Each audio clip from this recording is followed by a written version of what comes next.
Healthy heart या talk show मध्ये तुम्हा सर्वांचं मनापासून स्वागत करते. अलीकडच्या काळात हृदयरोगामुळे जीवाला धोका निर्माण झालाय. अगदी सुदृढ लोकांमध्येही हार्ट अटॅकचे प्रमाण दिसून येते.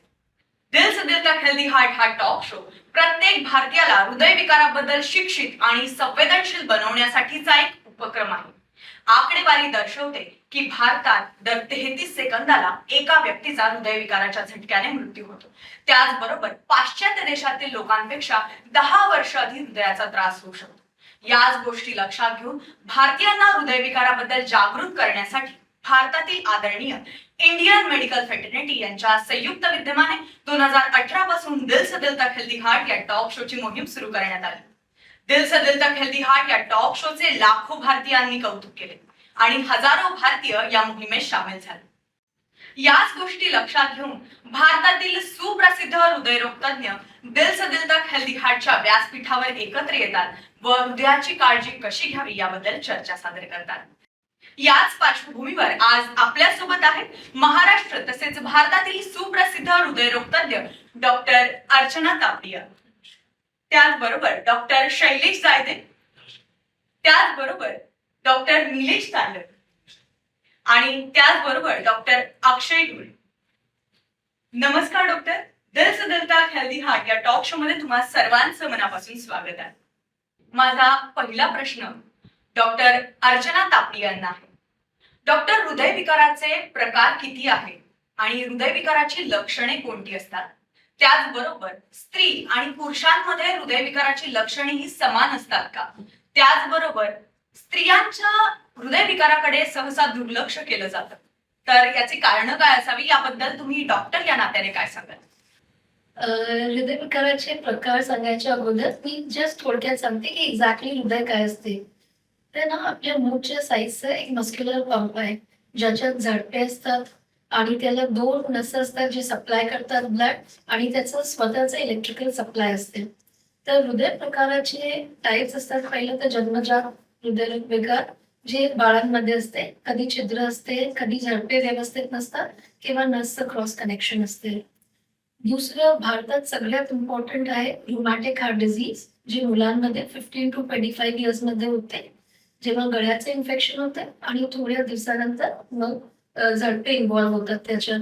ते प्रिव्हेंटेबल आहे आणि सगळ्यांना माहिती असायला पाहिजे. तिसरं आहे जेव्हा हृदयाची जेनेटिक कंडिशन्समुळे, अनुवांशिक किंवा व्हायरल इन्फेक्शन्समुळे मांसपेशी कमजोर पडते, त्याला म्हणतात कार्डिओमायोपॅथी. मग कधी कधी इलेक्ट्रिकल सप्लाय जेव्हा हृदयाचा अफेक्ट होते, तर जे ठोके आहेत ते अनियमित पडतात, कधी वेगाने कधी स्लो, त्याला अरिथमिया म्हणतात. आणि सगळ्यात कॉमन आणि सगळ्यात इम्पॉर्टंट म्हणजे हृदयघात. जेव्हा जे ब्लड सप्लाय आहे हृदयाचे ते स्वतः अफेक्ट होते, जेव्हा मांसपेशीला रक्तच भेटत नाही, त्याला म्हणतो हृदयघात. आता याची लक्षणं जनरलाइज केली तर छातीत दुखते, usually on the left side, कधी राईट मध्ये, लेफ्ट आर्म मध्ये दुखते आणि कुठेही दुखू शकते, जबड्यापासून नाभीपर्यंत, पाठीमध्ये, पोटामध्ये. त्याच्यासाठी पुष्कळशे हार्ट अटॅक मिस होऊन जातात, कारण सगळ्यांना वाटते ऍसिडिटी आहे. पण याच्यात जे त्रास असते ते नॉन डायबेटिक लोकांमध्ये एकदम तीव्र असते. गुदमरल्यासारखं वाटते, उलटी होऊ शकते, घाम सुटते, दम लागते, कधी चक्कर येतात, असे पुष्कळशे लक्षणं असतात. आता बायकांमध्ये, स्त्रियांमध्ये आणि पुरुषांमध्ये तसं बघितलं तर जोपर्यंत पिरियड येते तोपर्यंत स्त्रियांमध्ये इस्ट्रोजनचं प्रोटेक्शन असते हार्टला, तोपर्यंत थोडं कमी असते हार्ट अटॅकचं इन्सिडन्स त्याच्यामध्ये. एकदा मेनोपॉज अचीव्ह झालं की इन्सिडन्स सेम आहे पुरुषांमध्ये आणि स्त्रियांमध्ये. बट ॲज वी सी सगळ्याच सोसायटीजमध्ये स्त्रियांचं मुख्य प्रायोरिटी कधी फॅमिली असते आणि एक्सटेंडेड फॅमिली. त्याच्यासाठी काय असते की जे सिम्पटम्स आहेत ते मिस होण्याची शक्यता जास्त असते, कारण त्यांना वाटते दम आपल्याला कामामुळे लागत आहे किंवा असंच चक्कर येते, उद्या दाखवू परवा दाखवू, त्याच्यात मिस होते. अदरवाईज सिम्पटम्स बघितलं तर खूप जास्त फरक नाहीये पुरुषांमध्ये आणि स्त्रियांमध्ये. यानंतरचा माझा पुढचा प्रश्न आहे डॉक्टर शैलेश जायदे यांना. डॉक्टर, उच्च रक्तदाबाची मुख्य कारणे कोणती असतात आणि त्याचबरोबर ही लक्षणे काय असू शकतात?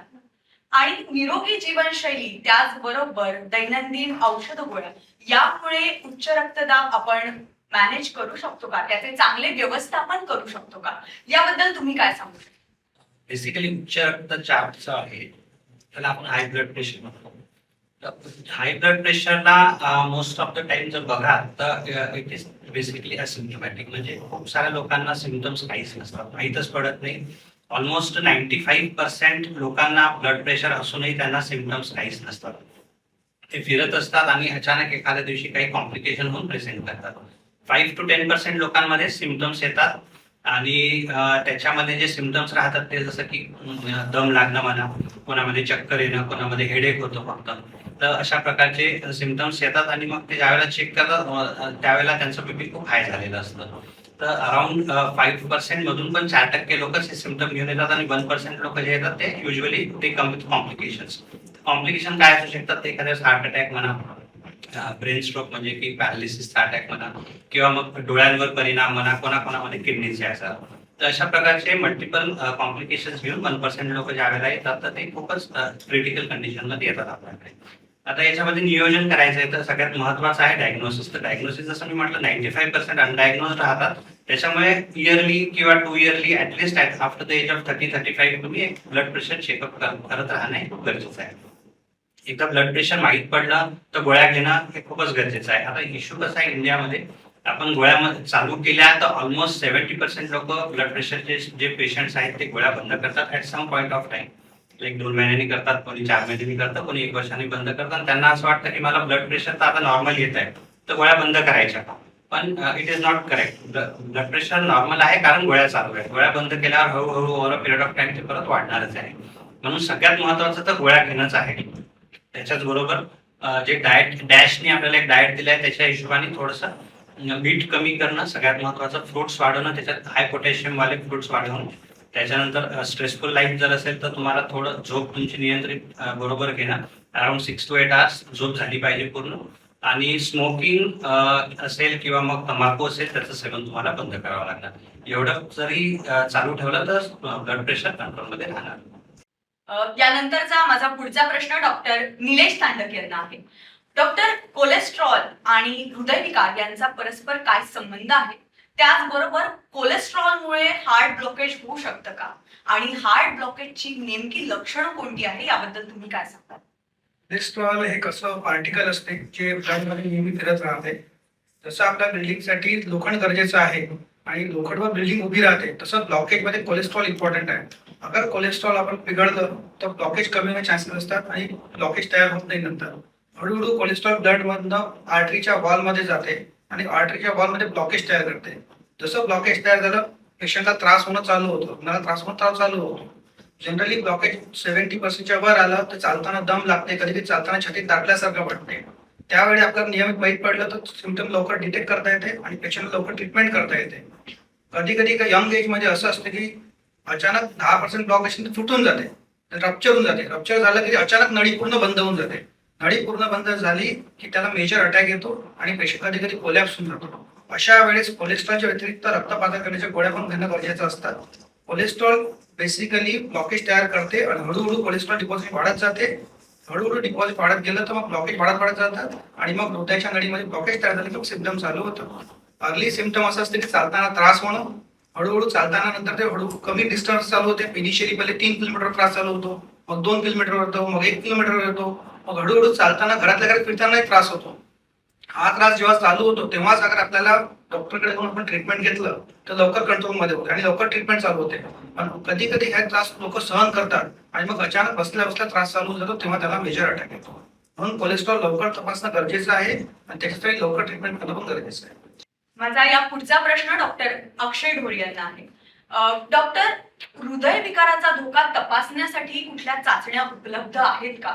आणि त्याचबरोबर हृदयविकाराचा झटका आल्यास तात्काळ अशी कुठली औषधोपचार पद्धती उपलब्ध आहे जेणेकरून आपण आपला जीव वाचवू शकतो? हृदयरोगासाठी भरपूर साऱ्या चाचण्या आहेत, त्याला आपण स्क्रीनिंग टेस्ट म्हणतो. त्याच्यात काही बेसिक टेस्ट आहेत, जसं काही पेशंट्सला ब्लड प्रेशरचा त्रास असेल किंवा शुगरचा त्रास असेल तर त्यांचं बीपी रेग्युलर चेक करणे, शुगर रेग्युलर चेक करणे, कोलेस्टेरॉल रेग्युलर चेक करणे, ह्या बेसिक टेस्ट आहेत. याच्यानंतर जर असे काही रिस्क फॅक्टर्स पेशंट्सला असतील तर त्याच्यानंतर त्यांचा ईसीजी केला जातो, इको केला जातो किंवा टीएमटी केली जातो. ईसीजी मध्ये इलेक्ट्रिकल ऍक्टिव्हिटी कळते, त्यासोबतच काही ब्लॉकेजेस सुरू होत आहे का याची आयडिया. इको मध्ये हार्टची कार्यक्षमता कशी आहे ती कमी होत चालली आहे का, ब्लॉकेजेसमुळे ती कमी होत चालली आहे का, किंवा दुसऱ्या कोणत्या कारणांमुळे हार्टची कार्यक्षमता कमी आहे का, हे आपल्याला इको मधून करणं. टीएमटी एक टेस्ट आहे ज्याच्यात आपण ब्लॉकेज आहे का याची स्क्रीनिंग टेस्ट आहे ती. त्याच्यात आपण चालायला लावतो पेशंटला आणि सोबत ईसीजी अटॅच असतो. तर ईसीजी मध्ये बदल चालताना वाढत चालले आहे का, यावरून अँजिओग्राफीची समोर गरज आहे का, हे आपल्याला टीएमटी करून कळतं. यासोबतच काही नॉन स्पेसिफिक टेस्ट ब्लडशी रिलेटेड आहे, जसं होमोसिस्टीन झालं, HSCRP झालं. त्याच्यावरून पण आपल्याला कार्डियक रिस्क आहे की नाही याचा अंदाज येतो. आणखी पण कॅरोटिड इंटिमा टेस्ट झाली, डॉपलर टेस्ट सोबत जर या सगळ्यांमध्ये काही कन्क्लुझिव्ह किंवा काही रिस्क फॅक्टर्स आढळले तर त्याच्यात आपण सिटी कोरोनरी अँजिओग्राफी आणि कॅल्शियम स्कोर दोन टेस्ट करू शकतो. त्यावरून पेशंटला अँजिओग्राफीची गरज आहे का हे आपल्याला कळते. त्यासोबतच जर आपल्याला दुसरा प्रश्न म्हणजे इमर्जन्सी मध्ये आपण काय करायला पाहिजे.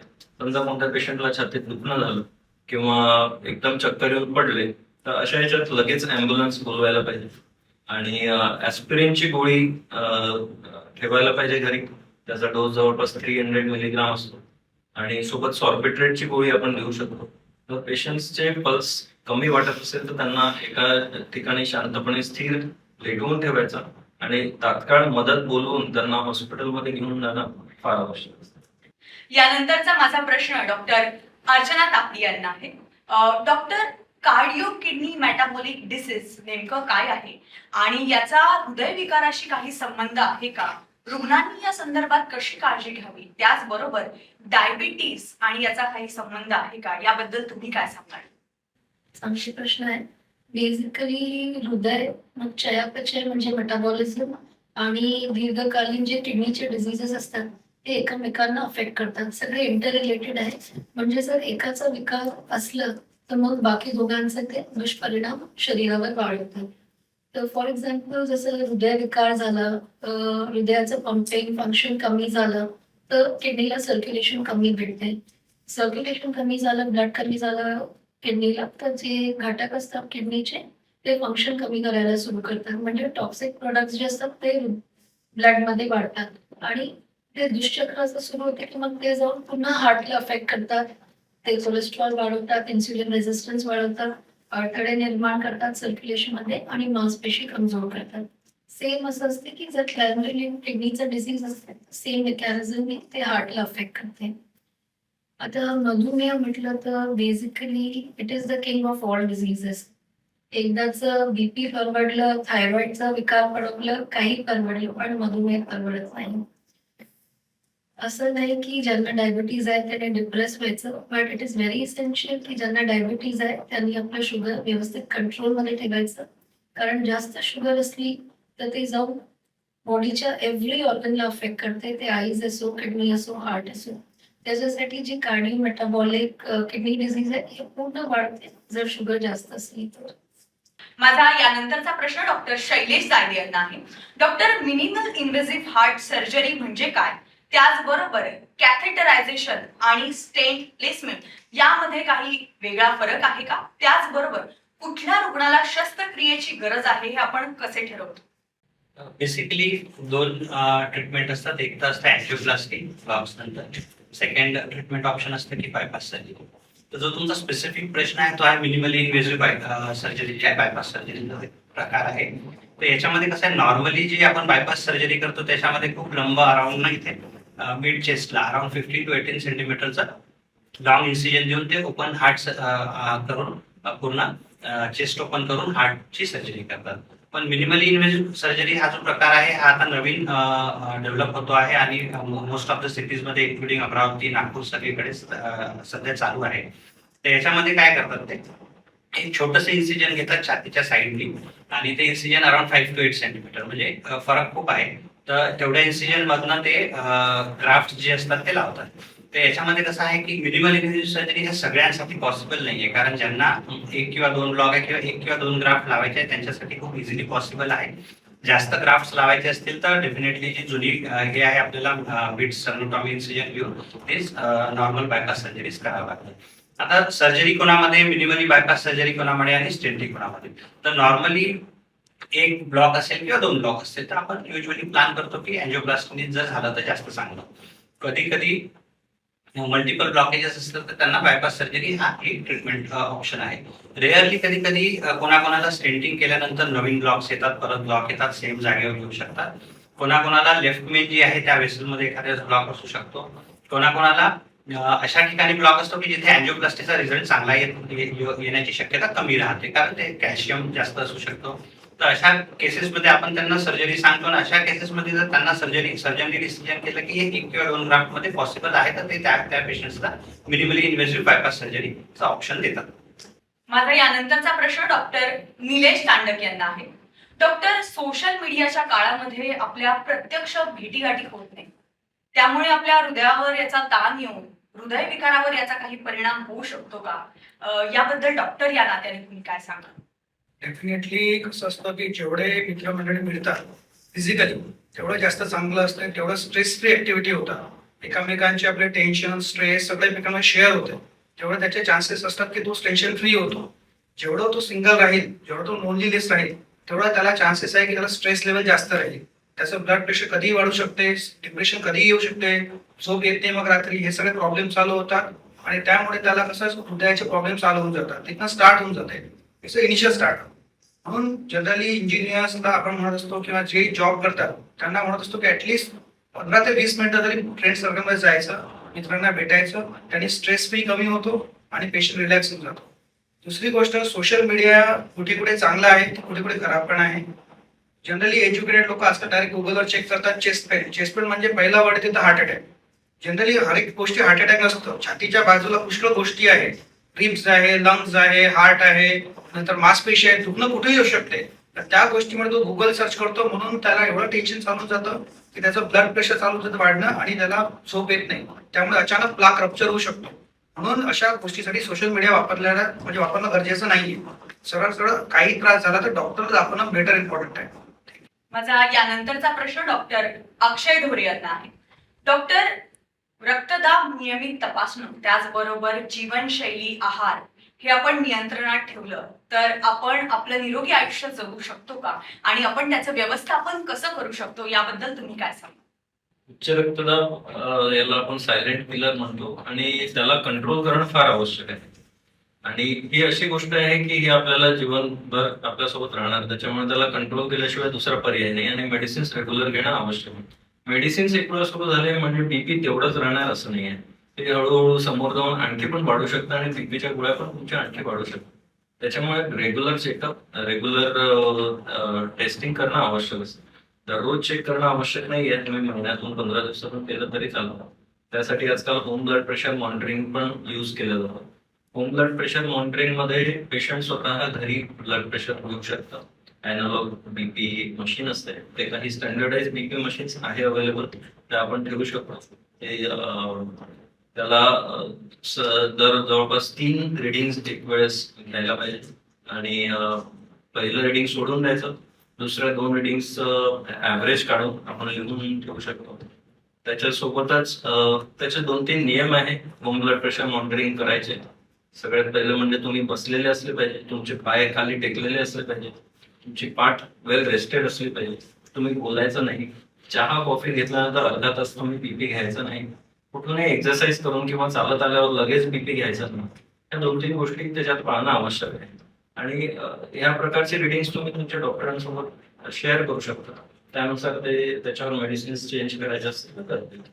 त्यासोबतच आहाराशी रिलेटेड गोष्टी जसं रायडा सरांनी ऑलरेडी सांगितल्या की पोटॅशियम युक्त फ्रुट्सचा जास्त यूज, त्याच्यात जास्त अँटीऑक्सिडंट्स मिळतात, लो सोडियम डाएट, त्याच्यानंतर एक्सरसाइज, रेग्युलर एक्सरसाइज, स्मोकिंग आणि अल्कोहोलचा कमी वापर, या सगळ्या गोष्टी जर आपण पाळल्या तर बीपी कंट्रोल व्हायला नक्कीच.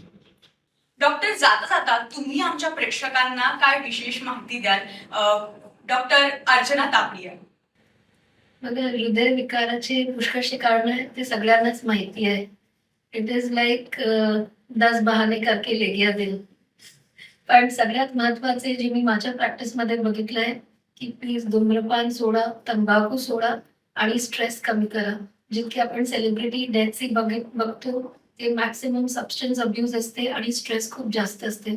बोलायला शिका मनातलं जे आहे ते शेअर करा. डॉक्टर शैलेश जायदे, तुम्ही जाता जाता आमच्या प्रेक्षकांसाठी कुठला संदेश द्याल? आम्ही रुटीन मध्ये मॅडम angioplasties करतो, भरपूर करतो. तर ह्याच्यामध्ये दिसतात जे आमच्या ह्याच्यात आलं आहे त्याच्यामध्ये कसं आहे की मोस्ट ऑफ द पेशंट्सची ज्यावेळेला आम्ही हिस्ट्री घेतो आणि जे पेशंट्स स्पेशली खेड्यावर विलेज साईडनी जे येतात 90% ऑफ द पेशंट्स मध्ये यंग पेशंट्स मध्ये हिस्ट्री असते की ते तंबाखू खातात, तंबाखू गुटखा.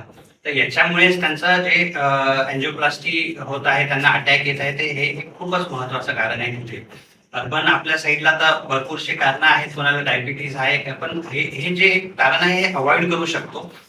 विलेजर्सला मी स्पेशली सांगेल, काम करताना म्हणा तंबाखू सोडा. तंबाखू सोडल्याने तुमचे 50% कार्डियाकचे आजार कमी होतील. यानंतर डॉक्टर निलेश तांडव, तुम्ही आमच्या प्रेक्षकांसाठी निरोगी हृदय कसे ठेवावे यासाठी विशेष काय संदेश द्याल? जनरली यंग एज मध्ये जे हार्टचे प्रॉब्लेम वाढत आहे ते कमी करण्यासाठी 7 सिंपल स्टेप आहे. सगळ्यात best first one is exercise. रोज आपल्याला व्यायाम करावा लागतो. 30 ते 45 मिनिटं डेली एरोबिक एक्सरसाइज पाहिजे. यंग एज असेल तर तुम्ही aerobic activity in the form म्हणजे स्पोर्ट्स ऍक्टिव्हिटी करू शकता, काही बॅडमिंटन, टेनिस, हे सगळं, स्विमिंग पण चालते. दुसरी गोष्ट म्हणजे डाएट प्रॉपर पाहिजे, रेग्युलर टाइमला पाहिजे. तिसरी गोष्ट ऍडिक्शन नाही पाहिजे, smoking, tobacco, alcohol it should be avoided. चौथी गोष्ट म्हणजे स्लीप प्रॉपर पाहिजे आणि अर्ली डिटेक्शन साठी काही त्रास झाला तर डॉक्टरला जाऊन चेकअप करायला पाहिजे. आणि डॉक्टर अक्षय ढोरे, तुम्ही जाता जाता आमच्या प्रेक्षकांसाठी काय संदेश द्याल? रेग्युलर एक्सरसाइज, स्ट्रेस कमी, ऍडिक्शन फ्री. जिथे आपल्याला पायऱ्या वापरता येत असतील पायऱ्या वापरायच्या, जेवढं चालता येत असेल तेवढं चालायचं. ह्याच गोष्टी आपल्याला हार्ट हेल्दी ठेवण्यामध्ये मदत करतात. थँक्यू सो मच डॉक्टर, तुम्ही वेळात वेळ काढून आमच्या या कार्यक्रमात हजर राहिलात आणि आपला अमूल्य वेळ आमच्यासाठी दिला. त्यासाठी पुनश्च एकदा मी तुला तुमचा धन्यवाद करते. Thank you so much. तुम्ही सुद्धा अधिक माहितीसाठी आमच्यासोबत जोडले जाऊ शकता दिल से दिल तक हेल्दी हार्ट टॉक शोच्या पेज सोबत. इंस्टाग्राम, ट्विटर, त्याचबरोबर फेसबुक आणि युट्यूब वरही आम्ही अवेलेबल आहोत. तर आजच विजिट करायला विसरू नका. आजच्या कार्यक्रमात इतकंच. पुन्हा भेटू नवीन चर्चेसह. तोपर्यंत स्वस्थ राहा, काळजी घ्या. धन्यवाद.